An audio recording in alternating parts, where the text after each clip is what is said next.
బక్రీద్ను హైదరాబాద్లో అత్యంత భక్తి శ్రద్ధలతో జరుపుకుంటున్నారు ముస్లిం సోదరులు. బక్రీద్ సందర్భంగా మక్కా మసీద్, మీరాలం ఈద్గా, ఇతర ప్రధాన మసీదులతో వేలాది మంది ముస్లింలు ప్రత్యేక ప్రార్థనలు చేశారు.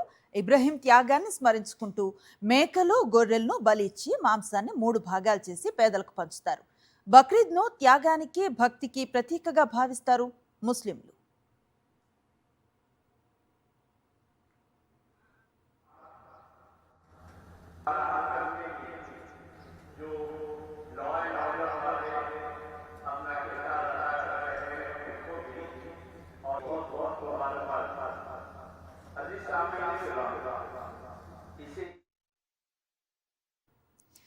త్యాగానికి, భక్తికి ప్రతీకగా నిలిచే బక్రీద్ పండుగను ముస్లిం సోదరులు దేశవ్యాప్తంగా భక్తి శ్రద్ధలతో జరుపుకుంటున్నారు.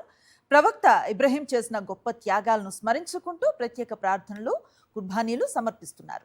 తెల్లవారుజాము నుంచే మసీదులు, ప్రార్థనా మందిరాలకు చేరుకొని ప్రత్యేక ప్రార్థనల్లో పాల్గొంటున్నారు. పరస్పరం ఆలింగనం చేసుకుంటూ పండుగ శుభాకాంక్షలు తెలుపుకుంటున్నారు. చిన్న, పెద్ద అనే తేడా లేకుండా పెద్ద సంఖ్యలో మసీదులకు చేరుకుంటూ ఉండటంతో ఆయా ప్రాంతాల్లో సందడి వాతావరణం నెలకొంది. ఇక శాంతి భద్రతల సమస్యలు తలెత్తకుండా పోలీసు యంత్రాంగం కట్టుదిట్టమైన ఏర్పాట్లను చేసింది.